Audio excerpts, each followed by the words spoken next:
అందరికీ నమస్కారం. నేను పాలేకర్ విధానంలో ప్రకృతి వ్యవసాయం 2 ఎకరాలు చేస్తున్నాను.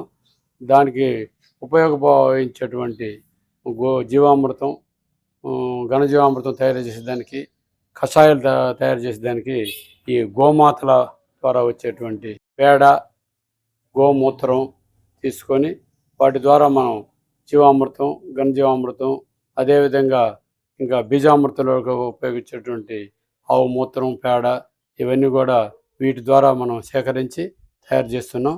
అది ఆ డ్రమ్ముల్లో కూడా, అక్కడ ఉండేటువంటి డ్రమ్ముల్లో కూడా మనం గోమూత్రం పట్టి నిల్వ చేయడం జరిగింది.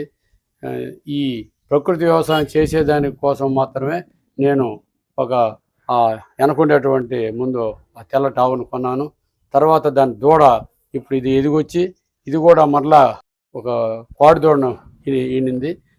ఈ విధంగా వీటి ద్వారా వచ్చేటువంటి మూత్రం, పేడ వీటిని ఉపయోగించి మనం ప్రకృతి వ్యవసాయం చేస్తున్నాను.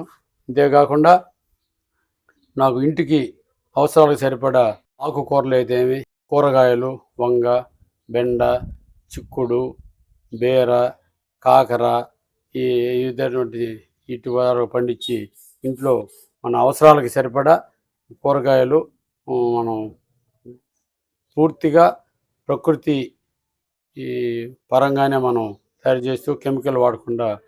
నమస్కారం. నేను ఇంటి అవసరాల కోసం పూర్తి ప్రకృతి వ్యవసాయ పద్ధతుల ద్వారానే నేను ఈ విధంగా ఒక 15 అంకణాల్లో స్థలంలో ఈ చెట్లు వేసున్నాను. ఇది బొప్పాయి మొక్క, అదేవిధంగా బీరది, ఇంకా వచ్చేటువంటి మన గోరు చిక్కుళ్ళు, కాకర, సీతాఫలం,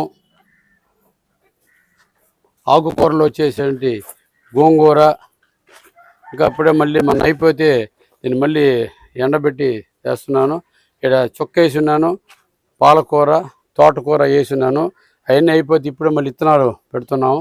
అదేవిధంగా కేరళ నుంచి ఒక అరటి మొక్కని తెప్పించి మన కేరళ అరటి కూడా వేసాం. అదేవిధంగా బెండ,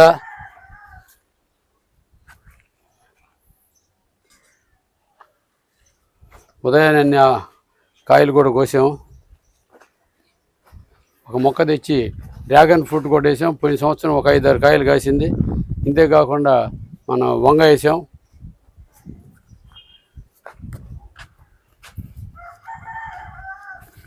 వంగ చెట్లు ఇవి అయితే మరి విపరీతంగా కాస్తున్నాయి. అదేవిధంగా బొప్పాయి వేసాం, ఉసిరి చెట్టు వేసున్నాం. ఇంకా ఈ సంవత్సరం అయితే పొల్ల, సొర అన్నీ వేసాం. ఈ సంవత్సరం కొంచెం నీళ్ళది ఇబ్బంది అయ్యి ఇంకా ఎలాగిన మళ్ళీ బయటికి ఏమైనా అమ్ముతున్నారా? బయటికి అమ్ము, మన ఇంటి అవసరాలకి సరిపోతాయి. 2 ఇళ్ళు ఉన్నాయి, మా తమ్ముడిది మాది, ఇద్దరికి సరిపోతాయి. అంతేగాని బయటకు అమ్మి అంత ఇంకా. వీటికి ఏమేమి స్ప్రే చేస్తారన్న? వీటికి ఏం లేదు, మామూలుగా పేడ, ఆవు పేడ వేసి కలిపి దున్నేస్తాం. అదేవిధంగా ఘనజీవామృతం వేస్తాం. మళ్ళీ ఈ జీవామృతం స్ప్రే చేస్తుంటాను. అది కాకుండా మజ్జిగ, పొలవి పెట్టిన మజ్జిగ, ఇంగువ దావణం కూడా స్ప్రే చేస్తుంటాం వీటికి.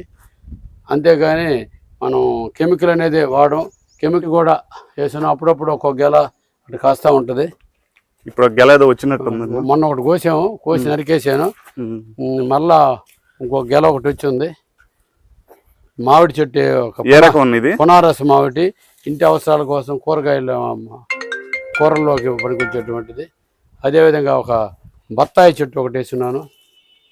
అరటి చేయాలి కూడా వేసున్నాం.